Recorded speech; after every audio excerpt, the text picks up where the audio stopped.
Assalamualaikum warahmatullahi wabarakatuh. Halo teman-teman wanita, kembali lagi bersama saya Uliana Umifa di Pesona Wanita, ruang inspirasi untuk para perempuan hebat. Nah, kali ini Pesona Wanita memasuki episode ke-8 dengan tema Dari Remaja untuk Remaja, cerita perjalanan duta genre. Nah, juga sudah hadir bersama saya hari ini duta genre dari tingkat provinsi Jawa Tengah.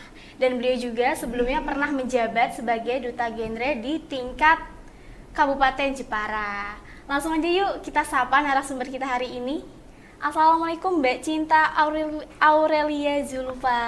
Waalaikumsalam warahmatullahi wabarakatuh. Oke, apa kabar Mbak? Alhamdulillah baik. Alhamdulillah ya. Kakaknya gimana nih? Alhamdulillah baik juga. Oke, sebelum kita masuk ke pembahasan nih, Mbak tuh sebenarnya enaknya dipanggil apa sih? Dipanggil Cinta aja. Mbak Cinta Mbak ya. Cinta. Oke, kalau saya Uliana bisa dipanggil Mbak Uli aja. Mbak Uli. Iya. Oke. Oke, untuk sekarang Mbak kesibukannya lagi apa nih? Untuk sekarang ini aku kesibukannya masih karena masih menjadi siswi di SMA Negeri 1 Pecangaan, tentunya saya masih belajar, sibuk untuk memenuhi kebutuhan pembelajaran buat TKA nanti sih. Fokus belajar ini. Berarti sudah kelas 12 SMA ya Mbak ya. Oke, berarti untuk duta genre ini kesibukannya sekarang lagi apa Mbak kegiatannya? Kalau dari genre sendiri sebenarnya kesibukannya tuh lebih waktu saat menjabat di kabupaten kota. Karena kita mengabdi selama 1 tahun menjadi duta genre Kabupaten Jepara. Jadi tentunya melakukan sosialisasi, pendampingan, dan relasi sebanyak mungkin. Kemudian saat saya maju ke Jawa Tengah, di Jawa Tengah ini saya mendapatkan juara 3 tingkat Provinsi Jawa Tengah. Jadi di tugas-tugas utamanya itu dijalankan oleh juara 1.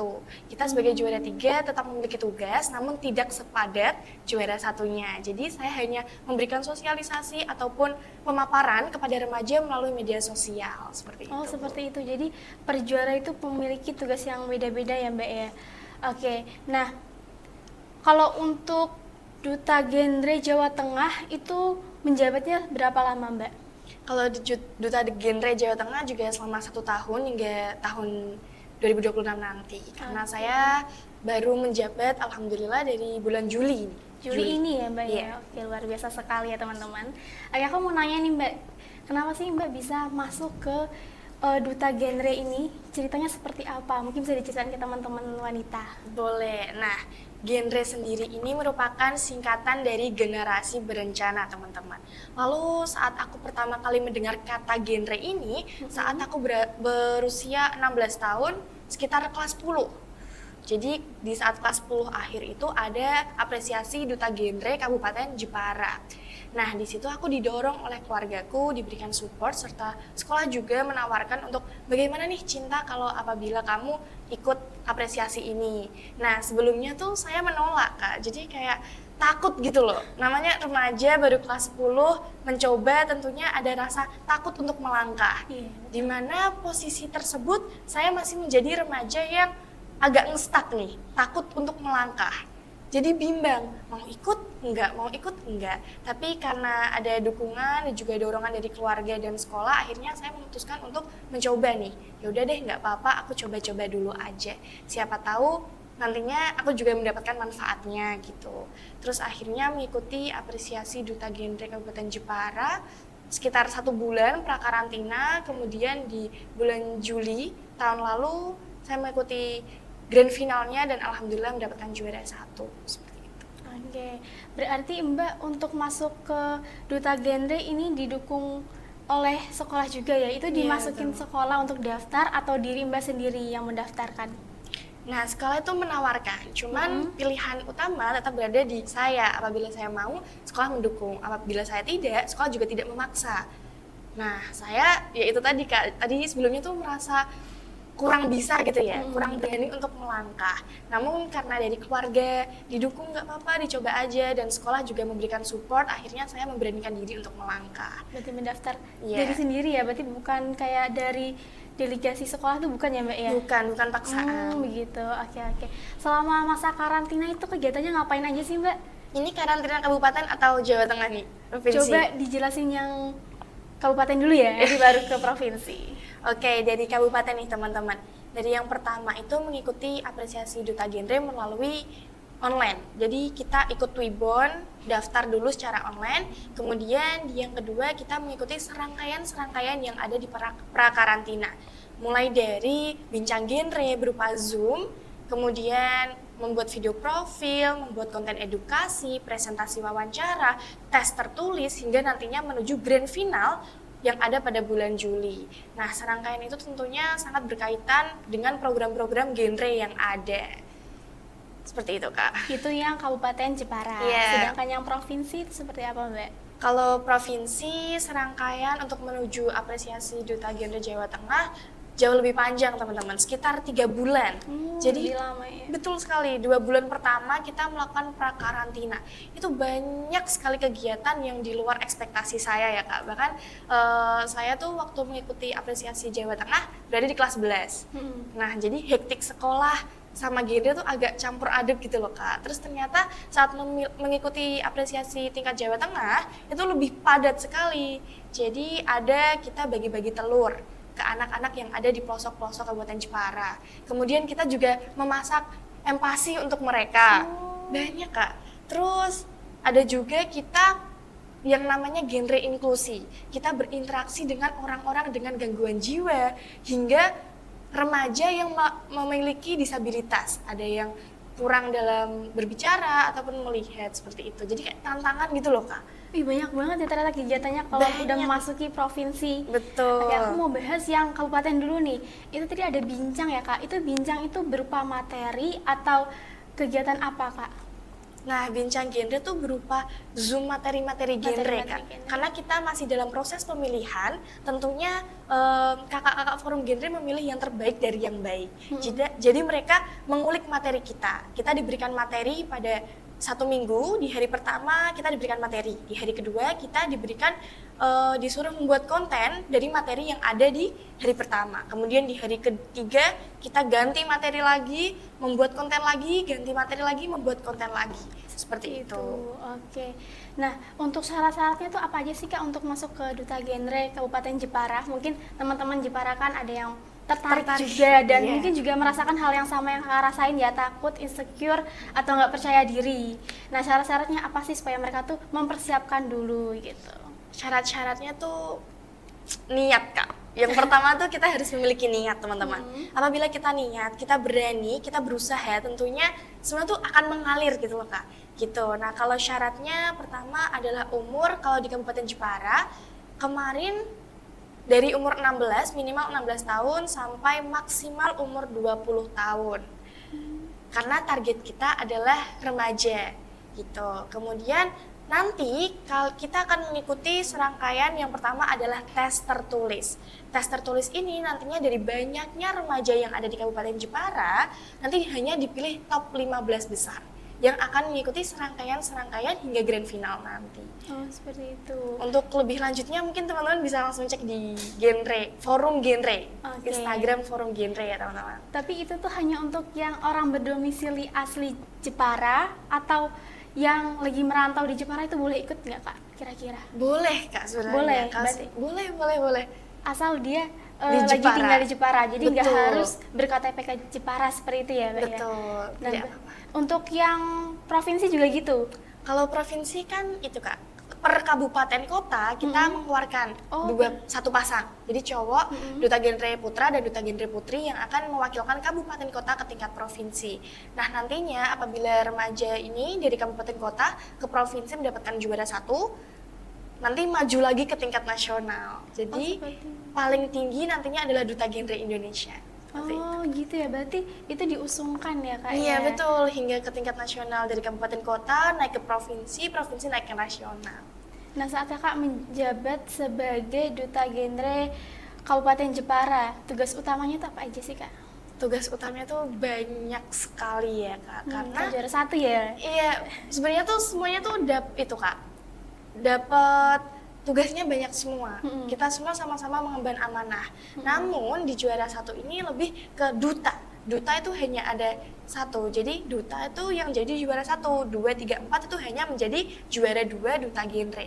Namun titel duta ini hanya dipakai di juara 1. seperti itu. Nah, di Kabupaten Jepara tentunya tantangannya tuh banyak sekali, mulai dari memberikan sosialisasi. Sosialisasi ini bukan hanya karena rumahku kan di Kalinyamatan ya Kak, bukan hanya di Kalinyamatan saja, tapi juga di Kabupaten Jepara, bagian pelosok-pelosok juga pernah. Mungkin paling jauh kayaknya aku pernah ke Pendem.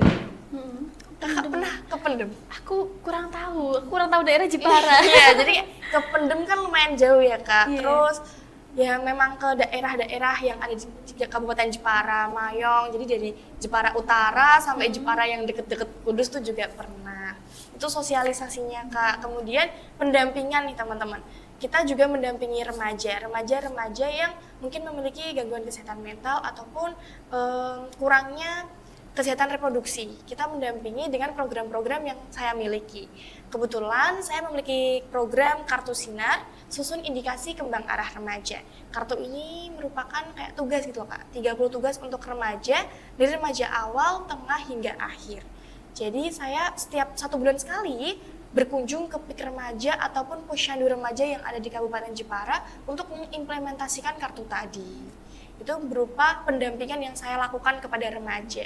Jadi bukan remaja yang embel-embelnya kamu sudah memiliki kesehatan reproduksi yang sehat. Dia mungkin hanya berkata sudah, padahal dia nggak tahu nih sebenarnya itu sudah beneran atau belum. Nah, kartu tadi itu berupa hasil nyatanya gitu loh Kak. Kalau dia tuh benar-benar sudah memiliki kesehatan mental yang sehat dan kesehatan reproduksi yang sehat. Oke, seperti itu. Nah, dalam itu Mbak membuat program kerjanya Mbak sendiri atau ada pendampingan dari kakak-kakak forumnya?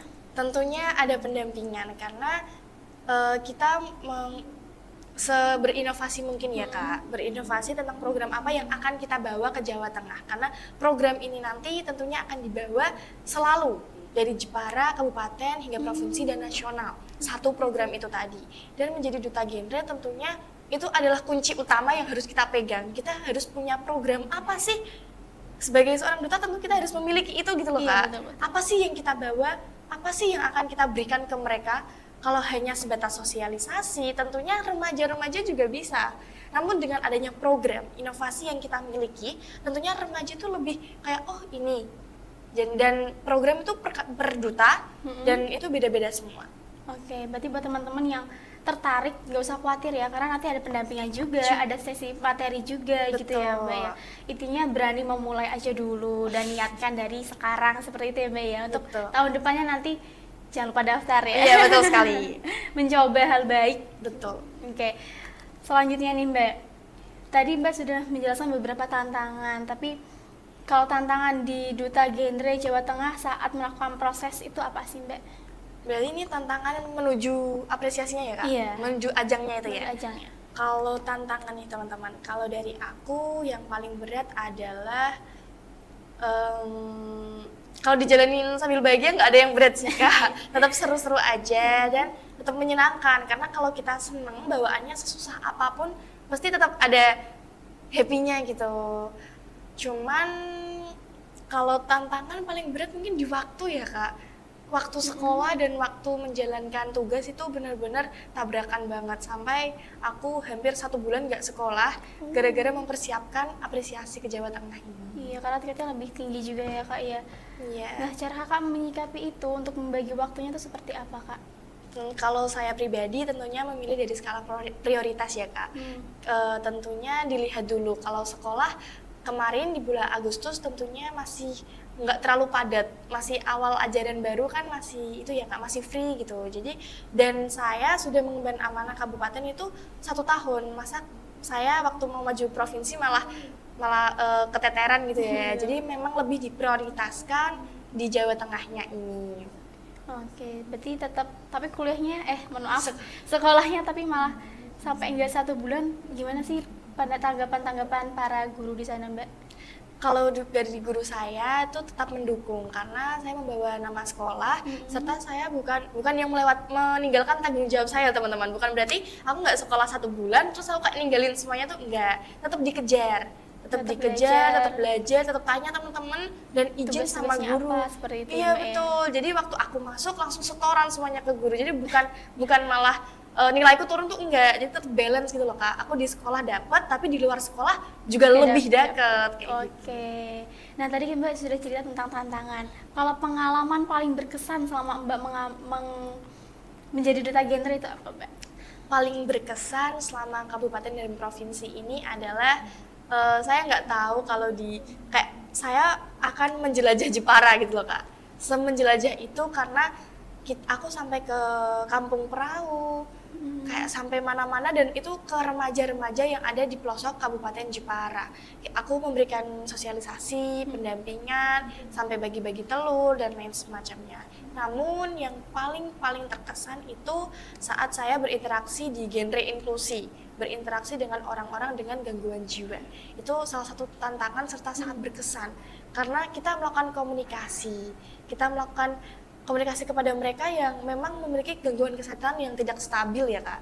Jadi lumayan berkesan, oh gini ya rasanya berkomunikasi dengan orang-orang yang memiliki gangguan kesehatan mental. Nah, mereka itu salah satu ODGJ yang ada di sana, ada yang sarjana S1 Kak. Loh, itu Jadi shock gitu ya Kak, Iya. kok bisa ya kayak orang pintar yang seharusnya bisa memanage dirinya sendiri, kok dia bisa stres hingga akhirnya di sini, di panti ini, Panti Waluyo Tomo atau apa, deket alun-alun Jepara 2 di situ.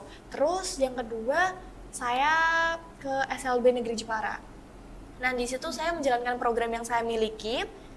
Di salah satu tugas yang saya berikan adalah mengenai pemahaman seksualitas, dan di situ saya benar-benar terpenuh ya Kak, karena ternyata mereka nggak tahu, dan itu benar-benar membuat saya langsung kayak dek, ternyata ada remaja yang ada di Kabupaten Jepara ini belum paham tentang apa itu seksual. Jadi mereka tunawicara. Mereka menggunakan bahasa isyarat, jadi saya dibantu dengan guru mereka untuk memberikan sosialisasi dan pemahaman akan program saya. Kemudian saya bertanya kepada bu gurunya, Bu, kalau seksual kira-kira perumpamaan tangannya gimana ya? Loh, terus gurunya malah jawab, loh Mbak, mereka nggak tahu. Padahal mereka ini remaja yang sudah sekitar 15 ke atas gitu loh Kak. Otomatis pemahaman seperti itu seharusnya sudah ditanamkan ke mereka.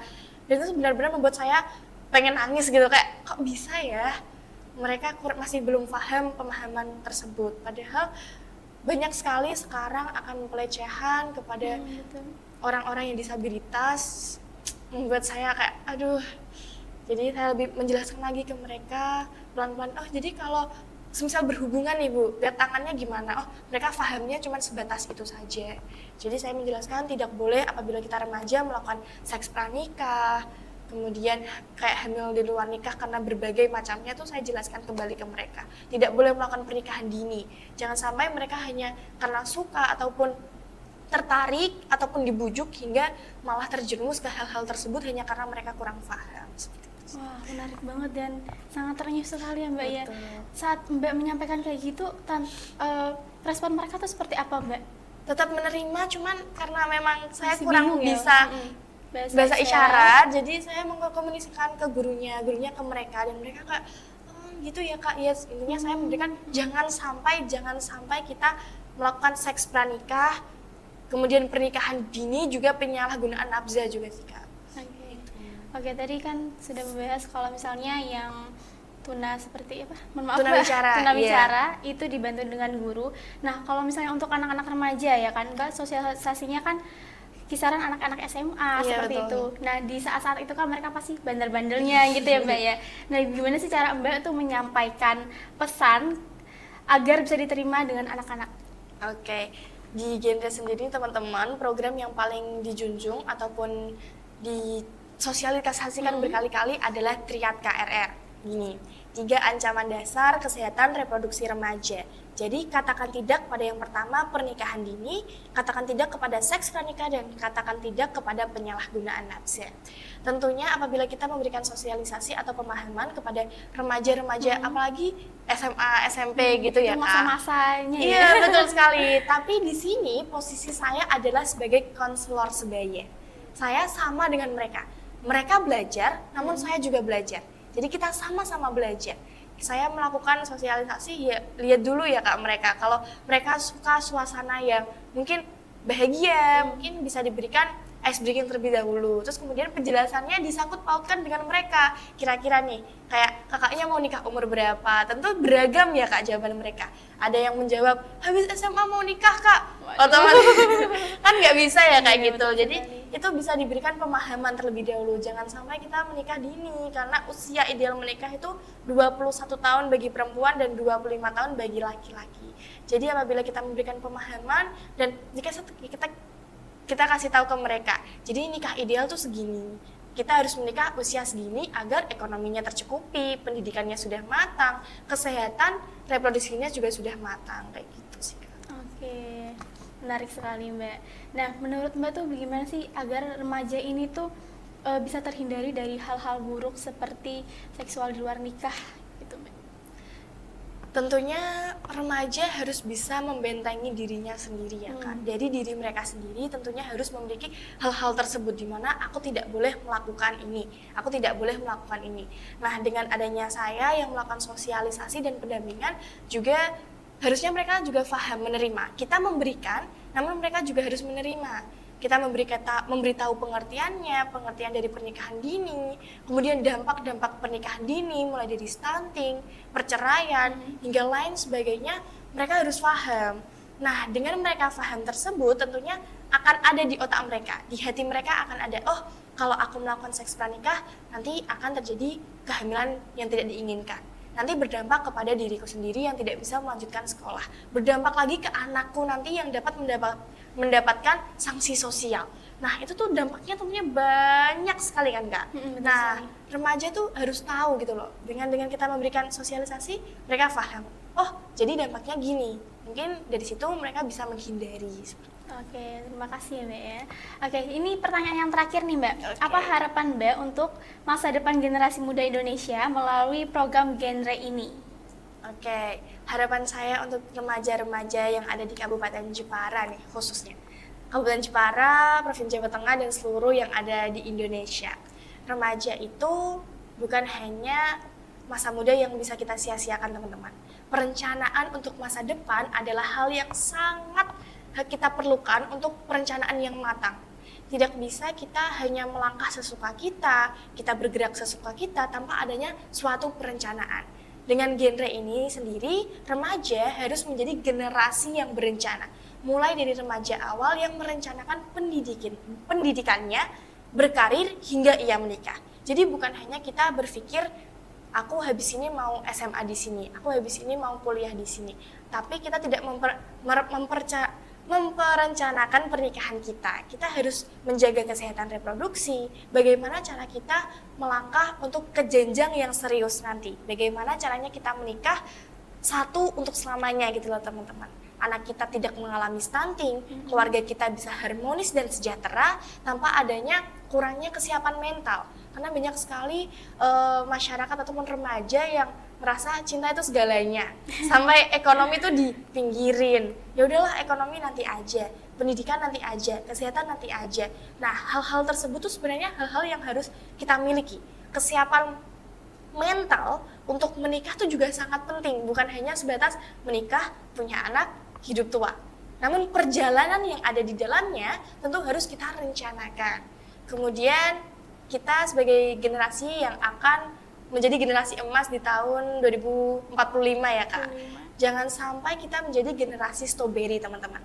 Generasi yang hanya kuat di luar, namun dalamnya tuh lembek Kak. Lembek, rapuh, karena kesiapan mental yang kurang matang. Jangan sampai ya teman-teman. Jadi mulai dari sekarang, kita masih remaja, kita bisa menata, kita lebih tahu nih, aku harus menjaga kesehatanku. Bagaimana kesehatan fisikku sehat, tapi mentalku juga sehat dengan bersamai dengan perencanaan-perencanaan untuk masa depan. Seperti itu. Jadi teman-teman harus bisa menjadi generasi yang berencana, genre. Oke, terima kasih ya Mbak ya. Banyak banget hal yang dapat kita ambil ya teman-teman dari obrolan tadi. Aku mau mengucapkan terima kasih juga ke Mbak Cinta sudah hadir ke sini dan meluangkan waktu dengan kesibukannya sebagai siswi ya Mbak ya. Terima kasih banyak. Terima kasih kembali. Buat teman-teman juga, jangan lupa saksikan Pesona Wanita setiap minggunya di hari Jumat. Saya Uliana Umifah pamit undur diri. Wassalamualaikum warahmatullahi wabarakatuh.